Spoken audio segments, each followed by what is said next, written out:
Friends, ఈరోజు మేము మిమ్మల్ని ఒక అసాధారణమైన దేశానికి తీసుకెళ్తున్నాం. అక్కడ చుట్టూ పచ్చని చెట్లు కనిపించవు. కనిపించేదంతా అంతులేని మంచు మాత్రమే. ఇది నిజంగా ఒక ఆశ్చర్యకరమైన దేశం. ఇక్కడ రైల్వే వ్యవస్థనే లేదు. శీతాకాలంలో అయితే సూర్యుడు రోజుల తరబడి ఉదయించడు. మంచుతో నిండిన ఈ భూభాగంలో పోలార్ ఎలుగుబంట్లు స్వేచ్ఛగా సంచరిస్తూ ఉంటాయి. మరో విచిత్రమైన విషయం ఏమిటి అంటే, మన ఇళ్లల్లో ఎంతో ఇబ్బంది కలిగించే చీమలు ఈ దేశంలో అస్సలు కనిపించవు. ఇలాంటి ప్రత్యేకతలతో నిండిన ఈ ప్రాంతం గురించి ఇంకా చాలా ఆసక్తికరమైన విషయాలు ఈరోజు మీరు తెలుసుకోబోతున్నారు. సో ఫ్రెండ్స్, రెడీగా ఉండండి.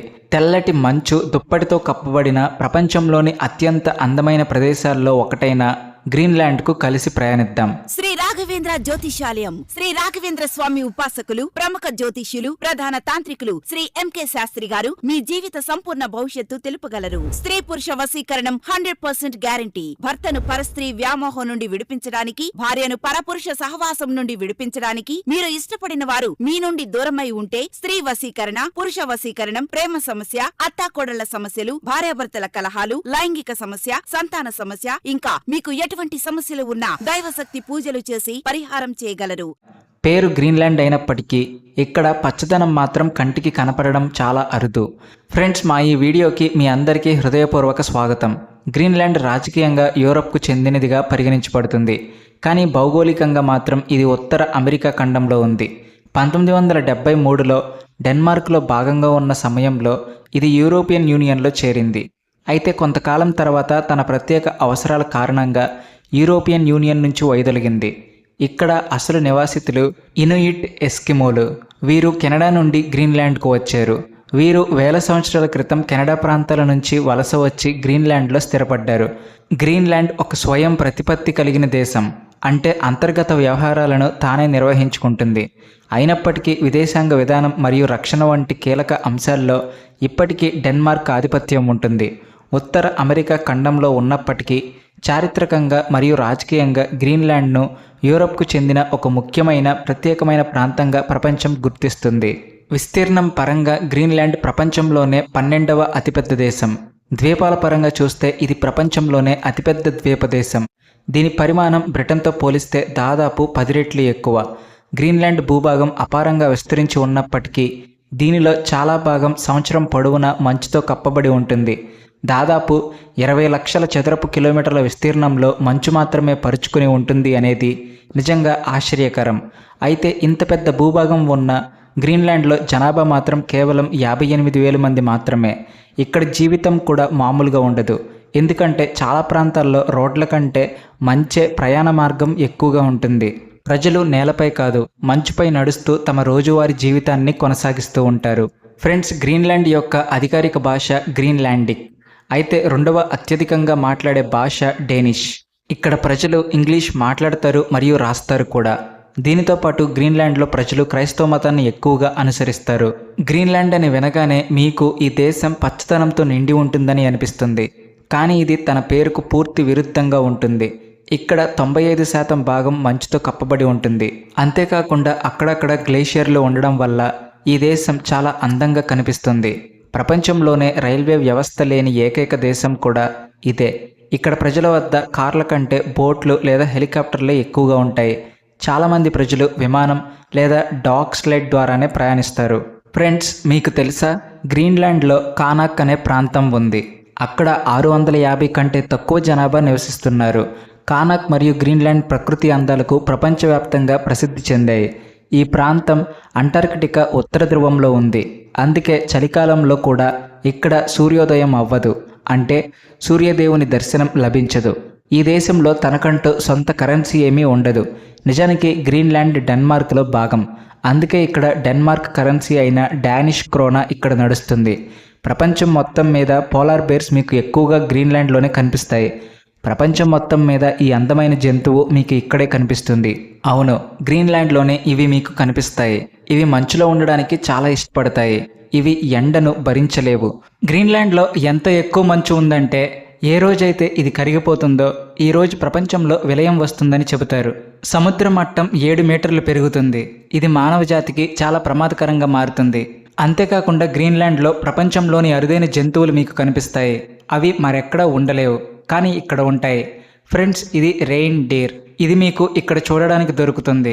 తెల్ల కుందేలు, అట్లాంటిక్ నక్క మరియు ఎర్మిన్ వంటి జంతువులు మీకు గ్రీన్లాండ్లోనే కనిపిస్తాయి. గ్రీన్లాండ్ ప్రపంచంలోనే అతిపెద్ద ద్వీపం. మీరు ప్రతి దిశలో ప్రయాణం చేయాలని బయలుదేరితే ప్రతి దిశకు చేరుకోవడానికి మీకు 80 గంటల సమయం పడుతుంది. అంతేకాదు, ఈ సమయంలో మీకు 225 కంటే ఎక్కువ రకాల చేప జాతులను చూసే అవకాశం లభిస్తుంది. చేపలను అమ్మడం ద్వారానే ఇక్కడి ప్రజలు తమ ఇంటిని గడుపుతారు. కానీ వారి ఇంట్లో ఒక సమస్య అస్సలు రాదు. అదే చీమలు. అవును, ఈ దేశంలో చీమలు ఉండలేవు. ఎందుకంటే చీమలు ఇంత చలిని అస్సలు భరించలేవు. నిజానికి గ్రీన్లాండ్ ఒక అత్యంత శీతల దేశం మరియు ఈ ద్వీపం భూమి యొక్క ఉత్తర ధ్రువం మీద ఉంది.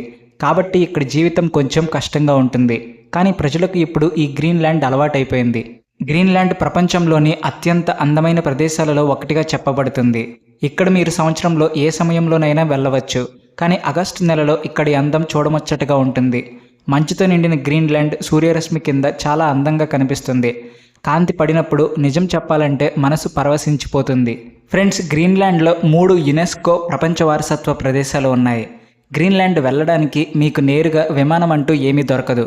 మీరు అమెరికా లేదా ప్రపంచంలోని మరే ఇతర భాగం నుండి నేరుగా ఈ దేశానికి విమానంలో చేరుకోలేరు. దీనికోసం మీరు స్థానిక ప్రయాణం చేయాల్సి ఉంటుంది. మీరు డెన్మార్క్ మరియు ఐలాండ్ ద్వారా కనెక్టింగ్ విమానాలను తీసుకోవాల్సి ఉంటుంది. గ్రీన్లాండ్లో రోడ్లు లేవు మరియు ప్రజలు హెలికాప్టర్, పడవ, విమానం మరియు డాగ్ స్లెడ్ ద్వారానే ప్రయాణిస్తారు. ఇక్కడ రైల్వే నెట్వర్క్ కూడా లేదు. కాబట్టి మీరు స్వంతగా విమానాన్ని అద్దెకు తీసుకోవాలి లేదా అమెరికా ద్వారా వెళ్ళాలి. అయితే ఇప్పుడు మీరు ఆలోచిస్తూ ఉండవచ్చు, చుట్టూ మంచు మాత్రమే ఉంటే ప్రజలు ఎక్కడికి వెళ్తారని. కానీ కంగారు పడకండి, ఎందుకంటే ఇక్కడ ఎక్స్ప్లోర్ చేయడానికి చాలా ప్రదేశాలు ఉన్నాయి.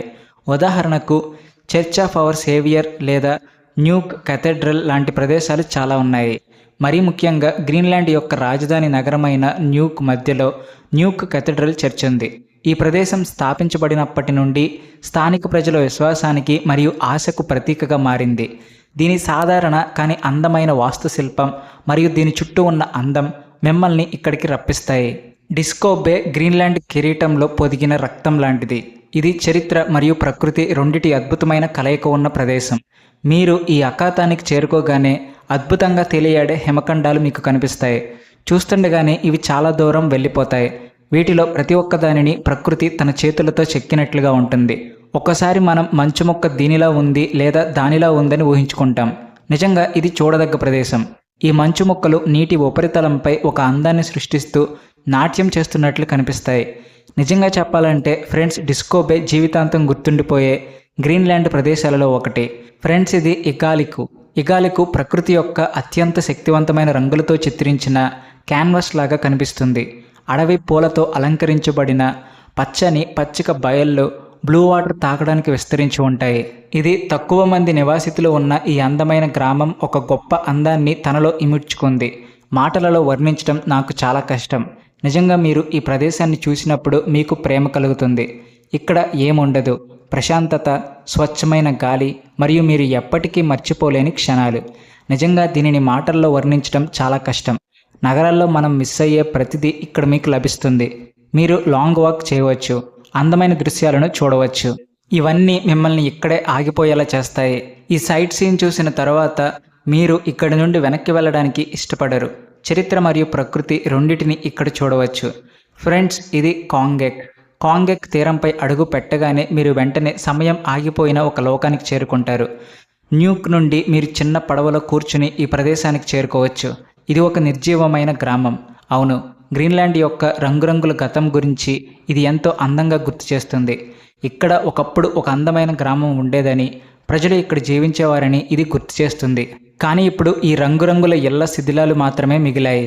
కాలక్రమేణా ఆ ప్రజల జీవితాలు మరియు కథలు తప్ప ఇక్కడ ఏమీ మిగలలేదు. కానీ చరిత్రను తెలుసుకోవాలనుకునేవారు ఇక్కడికి తప్పకుండా వస్తారు మరియు ఇక్కడి హిస్టరీని తెలుసుకోవడానికి ప్రయత్నిస్తారు. ఎందుకంటే నిజంగా ఇక్కడి సంస్కృతి, చరిత్ర మరియు సంప్రదాయం చాలా ప్రత్యేకమైనవి. కాబట్టి ఇప్పుడు మీకు అర్థమై ఉంటుంది అసలు గ్రీన్లాండ్ ఎందుకు గ్రీన్గా లేదు, ఎందుకు వైట్గా ఉందో. ఐ హోప్ మీకు ఈ ప్రశ్నలన్నిటికీ సమాధానాలు లభించాయని అనుకుంటున్నాను. మీకు ఈ గ్రీన్లాండ్ అందంగా అనిపించి ఉంటుంది మరియు ఈ వీడియో మీకు నచ్చి ఉంటుంది. ఒకవేళ ఈ వీడియో నచ్చినట్లయితే ఈ వీడియోను లైక్ చేసి షేర్ చేయండి. మా ఛానల్ను కూడా సబ్స్క్రైబ్ చేయండి. Thanks for watching.